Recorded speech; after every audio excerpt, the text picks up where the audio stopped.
Radiology services in a hospital.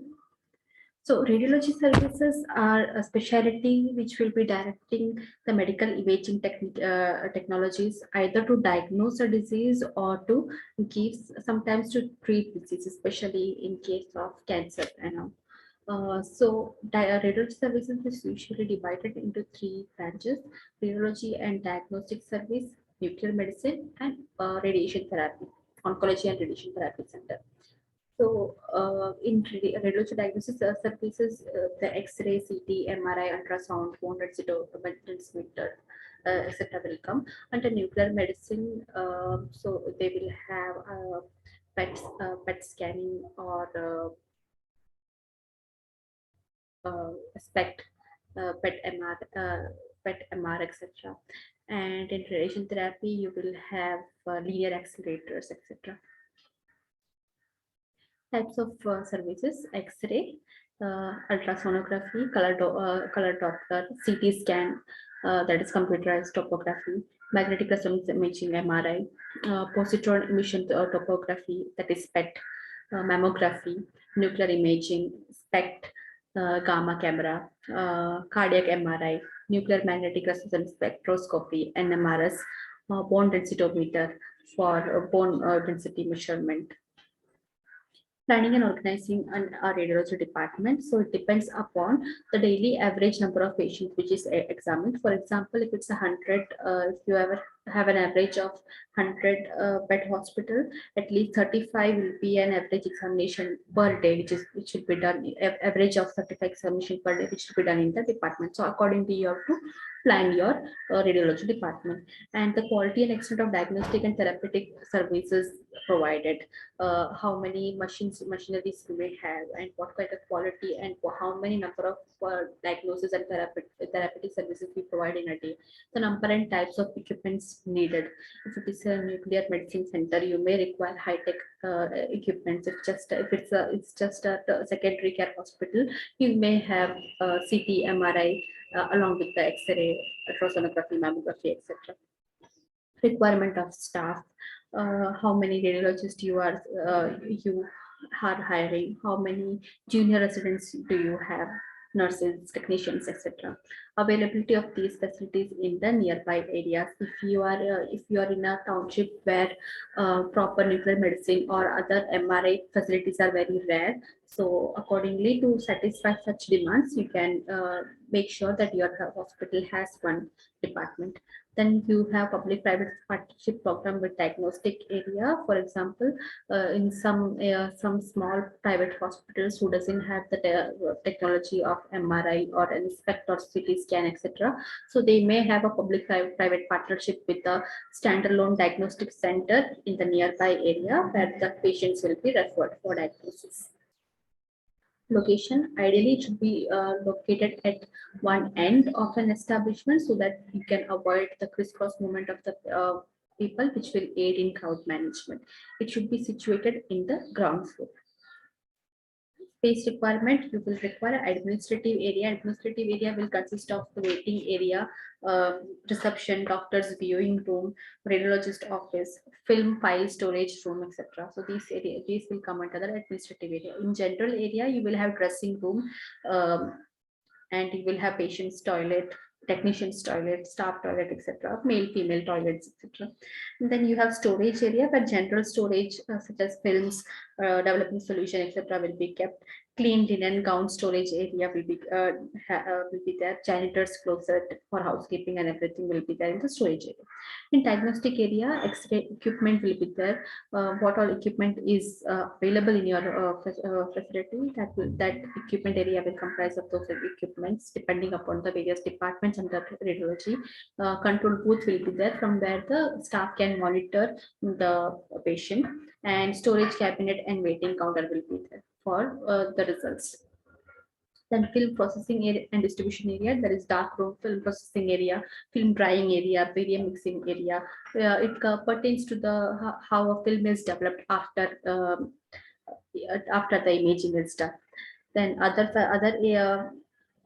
areas and facilities will include intercom system, communication, telecommunication system, refrigeration for certain solution, what is the radiation protection used in the department, air conditioning, so that the recent high-tech machineries require air conditioning in the environment to for their longevity, etc.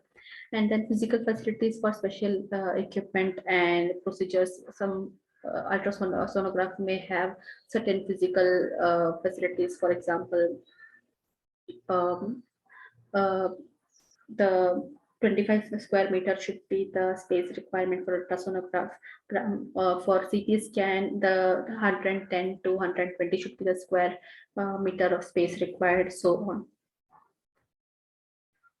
Film processing and distribution area. These are the areas. This is an outline of how typical outline of how this film processing and distribution area would look like. It will have a dark room, film processing area where the developing and washing will be done. Film drying area. This is a drying rack. This is a drying area. Barium mixing area. Here that will be the workbench, dry workbench, and the basic fire safety will be put into place. Other areas in the facilities are refrigeration, radiation protection, air conditioning, CT scan area, MRI area, mammogram room, nuclear imaging, PET scan, circulation area, etc. Then staffing, radiologist, there will be head of the department. Then we will have consultant and head units depending upon how many departments you have. For example, a head consultant for sonography, head consultant for MRI, for CT scan, one consultant, one head consultant for X-ray. Then you have junior consultant, around 8 to 10. Then you will have resident doctors to study about the department. Technicians, there will be one technician in charge, senior technician around 8 to 10 senior technicians, 10 to 12 junior technicians, 2 nurses. Other staff will be receptionist. For each department, one receptionist should be there. Storekeeper, clerk, attendants, security staff on rotational basis, at least 3, and 1 public relations officer. Policies and procedures coming under this department is procurement of equipment, the procurement number, date, etc. Maintenance of the equipment, regular maintenance should be done. Contamination and disposal of the equipment when it becomes obsolete. What spare parts you will keep, what spare parts you will be re-engineered, and what spare parts can be sold after the contamination. Working hours should be put into place. Radiation safety measures, what are being used, should be checked. Flow of activities, marketing of the health facilities, so that the community comes to know what kind of facilities regarding the radiology your hospital provides.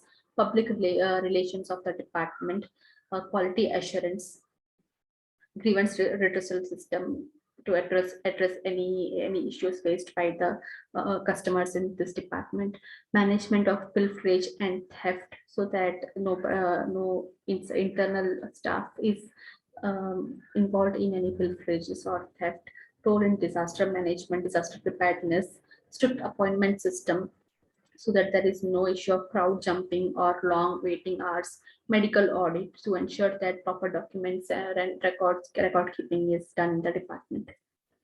Radiotherapy department, that there are 3 main sections. One will be a clinical examination section, treatment section, and radiation section. In clinical examination section, before any radiation therapy, the patient's covered vital status and everything will be checked. In treatment section, the injections will be given, the nuclear isotopes will be provided to the patient. And in radiation section, the radiation therapy will be given.